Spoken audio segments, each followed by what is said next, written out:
Ever wanted to put your unique Blooket flair on your loot?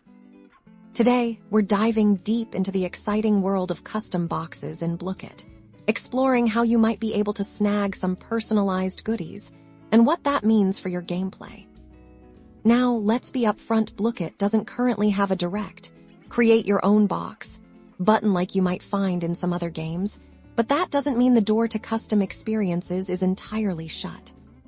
Think of it this way: customization often comes through special opportunities. So, what are these potential avenues for custom boxes?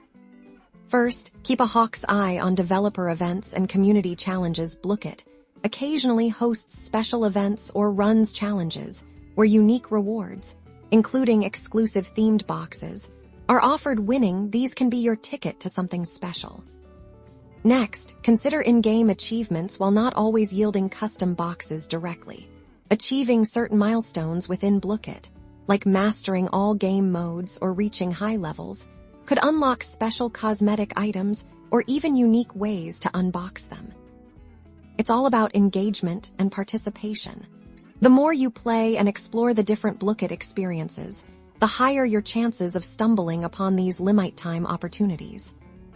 While you might not be designing the box itself, these methods offer a fantastic way to obtain personalized rewards that stand out from the standard loot. It's a testament to Blooket's commitment to keeping the game fresh and rewarding its dedicated players. So keep your eyes peeled, participate actively, and who knows? Your next Blooket session could be the one where you unbox a truly custom surprise.